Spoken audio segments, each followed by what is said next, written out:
जय हिंद दोस्तों, मेरा यूट्यूब चैनल में स्वागत है। तो आज हम लोग पढ़ेंगे वैदिक सभ्यता में ऋग्वेद, सामवेद, अथर्ववेद और यजुर्वेद से रिलेटेड क्वेश्चन। ठीक है, तो चलिए दोस्तों शुरू करते हैं। नंबर 1 क्वेश्चन है मिलाना है। तो देखिए, ऋग्वेद में क्या है? ऐतरेय ब्राह्मण है। सामवेद में पंचविश है।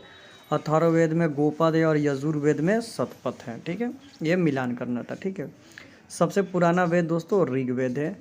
त्राई नाम है 3 वेदों का। ठीक है, अब चलिए आते हैं कि किस वेद में कौन सा कांड होता है। तो ऋग्वेद में श्रोता एवं प्रार्थनाएं होती हैं। यजुर्वेद में श्रोता एवं कर्म कांड होता है। सामवेद में संगीत स्रोत होता है और अथर्ववेद में तंत्र मत और वैश्वीकरण की प्रक्रिया अपनाई जाती है, यानी जादू टोना। ठीक है, नंबर 4, निम्नलिखित 4 वेदों में से किस एक में जादुई माया और वैश्वीकरण का अर्थ है? तो अथर्ववेद में। ऋग्वेद में डैश रचनाएं हैं, तो 1028 रचनाएं ऋग्वेद में होती हैं। ठीक है, आ जाते हैं दोस्तों नंबर 7, उपनिषद पुस्तक है दर्शन पर। नंबर 8, निम्नलिखित में से किस एक वैश्विक साहित्य मोर्चा की चर्चा मिलती है? तो उपनिषद से। नंबर 9, अध्यात्मक ज्ञान के विषय में नचिकेता और संवाद किस उपनिषद में है? तो कोठ उपनिषद से है। नचिकेता हमने 8वीं क्लास के चैप्टर में पढ़ा था, कोठ उपनिषद।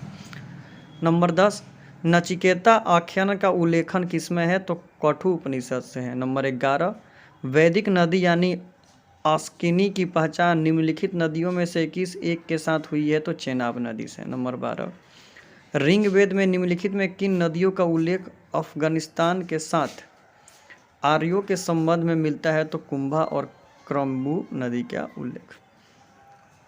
कुंभा में क्या है? काबुल। पुरुषनी में क्या है? रवि। शत्रुद में क्या है? सतलज। सादीनीरा में क्या है? गंडक। ठीक है, नंबर 14 उतना इम्पोर्टेंट नहीं है। नंबर 15, ऋग्वेदिक काल में कनिष्क किस अंग का आभूषण था? तो गला का था। ठीक है, हार। प्राचीन भारत में निशाका से जाने जाते थे स्वर्ण आभूषणों के लिए। नंबर 17, निम्नलिखित अभिलेखों में से कौन सा ईरान से भारत में आर्यों के आने की सूचना देता था? तो बोग जाइकायो।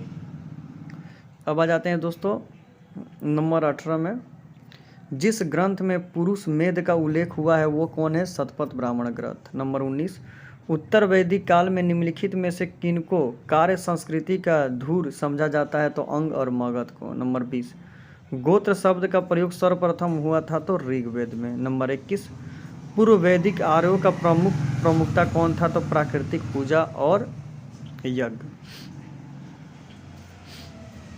22,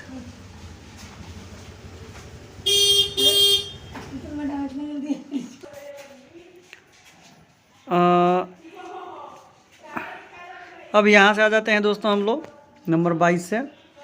ऋग्वेद में उल्लेखित प्रसिद्ध 10 राजाओं का युद्ध किस नदी के किनारे हुआ था? मोस्ट इंपोर्टेंट क्वेश्चन है, पुरुषनी नदी के तट पर। नंबर 23, निम्न में से किस नदी को ऋग्वेद में मातेतमा, देवतमा एवं नदीतमा संबोधित किया गया है? तो सरस्वती नदी को। नंबर 24, उस जनजाति का नाम बताइए जो ऋग्वेदिक आर्यों के पंच जन्म में संबंधित नहीं थी? तो कीकट जनजाति। ठीक है, कीकट जाति इससे संबंधित नहीं थी। नंबर 25, ऋग्वेद में उल्लेखित यौ शब्द किस कृषि के लिए उपयोग किया गया है? तो जौ के लिए। नंबर 26, किस वेद में सभा और समिति को प्रजापति की 2 पुत्रियां कहा गया है? तो अथर्ववेद में 2 पुत्रियां कहा गया था। नंबर 27, ऋग्वेद में सर्वाधिक संख्या में मंत्र संबंधित है किसमें? तो अग्नि से। नंबर 28, निम्नलिखित में से किसे ऋग्वेद में युद्ध देवता को समझा जाता था? तो इंद्र को। नंबर 29, निम्न में से पूर्व वैदिक आर्यों का सर्वाधिक लोकप्रिय देवता कौन थे? तो इंद्र देवता थे। गायत्री मंत्र की रचना किसने की थी? तो विश्वामित्र ने की थी। नंबर 31, पुराणों की संख्या कितनी है? तो दोस्तों 18 है। बहुत इंपॉर्टेंट क्वेश्चन था ये। नंबर 32, श्रीमद् भागवत गीता मौलिक रूप में किस भाषा में लिखी गई थी? तो संस्कृत भाषा में। नंबर 33, हिंदू पौराणिक कथा के अनुसार समुद्र मंथन हेतु किस सर्प ने रस्सी का रूपकाप किया था? तो वासुकी सर्प ने। नंबर 34, सत्यमेव जयते शब्द किस उपनिषद से लिया गया है? तो इनमें से कोई नहीं। सत्यमेव जयते सन मुंडक उपनिषद इसमें दिया ही नहीं है। नंबर 35, ऋग्वेदों में मूल लिपि क्या है? तो ब्राह्मरी लिपि है। नंबर 36, अवेस्ता और ऋग्वेद में समानता है। अवेस्ता किससे संबंधित है? तो ईरान से। नंबर 37, वैदिक काल में किस जानवर को अज्ञेघान कहा जाता था? तो गाय को। गाय वैदिक काल का था। नंबर 38, जीव का उपार्जन हेतु वेद वेदांग पढ़ाने वाले अध्यापक कौन थे? तो उपाध्याय कहलाते थे। नंबर 39, किस ऋषि के बारे में कहा जाता था कि उन्होंने दक्षिण भारत का आकरण किया, उन्होंने आर्य बनाया? तो अगस्त्य को।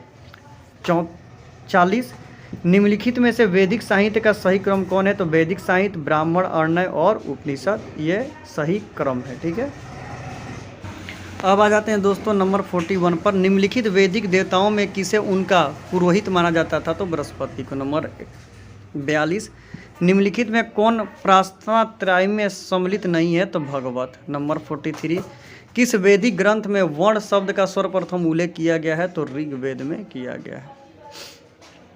नंबर 44, ऋग्वैदिक धर्म क्या है? तो बहुदेवीवादी धर्म। नंबर 45, गायत्री मंत्र के नाम से प्रसिद्ध मंत्र सर्वप्रथम किस ग्रंथ में लिखा गया था? तो ऋग्वेद में। नंबर 46, भारतीय प्रतीक पर उत्कृष्ट सत्यमेव जयते लिखा गया है मुंडकोपनिषद से। बहुत इंपॉर्टेंट क्वेश्चन है ये। नंबर 47, वैदिक कर्मकांड में होता था संबंध ऋग्वेद से। नंबर 48, गोपद ब्राह्मण संबंधित है अथर्ववेद से। नंबर 49, ऋग्वैदिक काल के प्रारंभ में निम्नलिखित में से किसने महत्वपूर्ण मूल्यवान संपत्ति समझा जाता था? तो गाय को मूल्यवान संपत्ति समझा जाता था। नंबर 50, शतपथ ब्राह्मण में उल्लेखित राजा वेदो माधव से संबंधित ऋषि कौन थे? तो गौतम रहुणगाण थे। ठीक है, यूपी लोअर डिवीजन क्लर्क में पूछा गया। तो दोस्तों ये मैंने आपको कंप्लीट करा दिया। कोई मिस्टेक हुआ हो तो कमेंट करो। तो thank you so much for watching this video. Thank you everyone.